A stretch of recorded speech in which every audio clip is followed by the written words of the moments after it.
Hi, everybody, and welcome. It's Kathleen Rockney, and I am closing out this week with one last topic on skin, and that is skin and stress. We have taken the 28 days of lifestyle hacks, and we've sectioned each week off into a different topic. This week has been about skin, so I'm closing the week's discussion. Skin and stress. This is actually an absolutely huge topic, and it's the one that I want you to really pay attention to.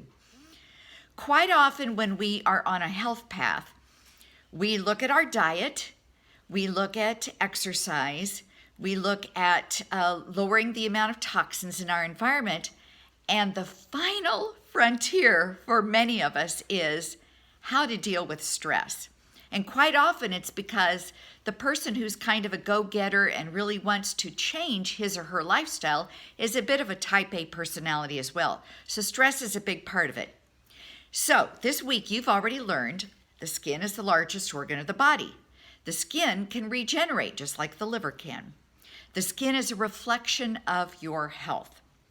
Now there are many skin issues that we feel are a reflection of gut health. But the thing that can amplify them and amplify any illness, any imbalance in your body is stress. So this is what I want to talk about today, and I really want you to take this in. I also want to respect the fact that just telling you to chill, go for a walk, let it go, is easy to say and not so easy to implement, especially if you're a bit of a type A personality, you're a bit of a perfectionist. So I want you to just take this in and realize that it may very well be that dealing with stress is your final frontier when it comes to dealing with your health, and your skin may be reflecting to you that it is urgent. So if you happen to have rosacea, psoriasis, eczema, those are probably issues that have a gut health basis. But when do they flare up? They flare up when you're stressed. We often get a cold sore when we are stressed. Shingles is the reemergence of the old chickenpox virus that happens when we're under stress. So let's talk about some things that can help you combat stress.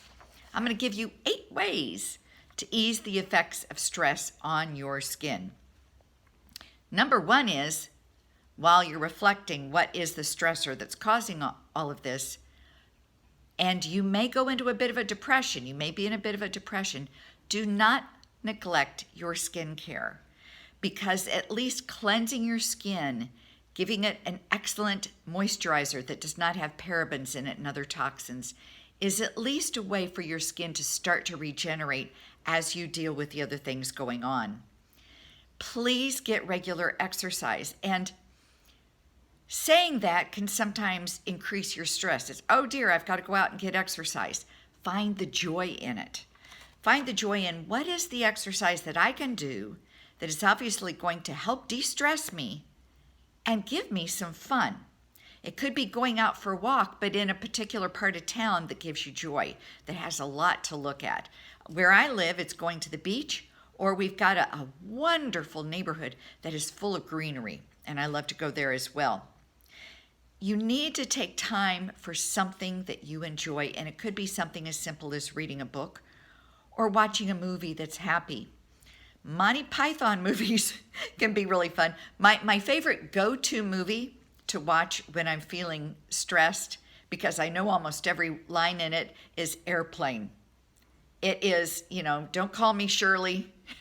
There's so many lines in that will just make me giggle.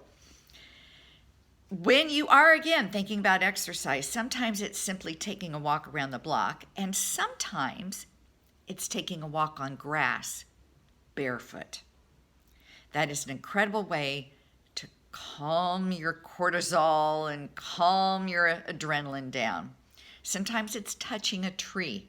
If you're going for a walk, even in the wintertime, if you can touch a tree. In Southern California, we still have leaves. Touch some leaves. That will help ground you. There are, of course, breathing exercises that you can do, but This is something that when you're in the middle of stress, you probably aren't giving yourself permission to do. But do find those things that help calm you. And it could be yoga, it could be breathing exercises, whatever it is.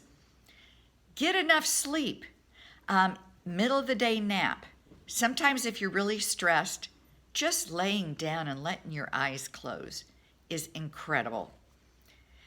It is okay and it is positive and it is healthy to say no, to limit your boundaries, to say, I'm sorry, I was supposed to show up today to meet you for lunch, but I just can't.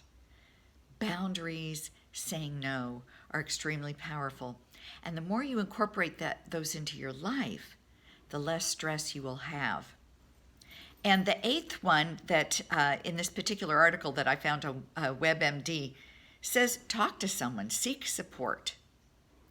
Talk to someone who's a really good listener. If you don't have anyone and you happen to have Alexa, talk to Alexa. She may say, I don't know about that. I'm not quite sure about that. But it's really interesting what happens when you say, Alexa, I'm sad. You at least get a little bit of feedback. So if you're feeling that alone, do it. Now, as I'm doing this video, I've got 2 cats walking around playing. One of the things that has helped me decrease stress in my life is having pets. And the pets I have are my cats. And they bring me joy. They make my eyes light up. That helps as well. So again, if you've been on this health path, if you've been tuning in, you're already attuned to some diet information, some nutrition information, some exercise information.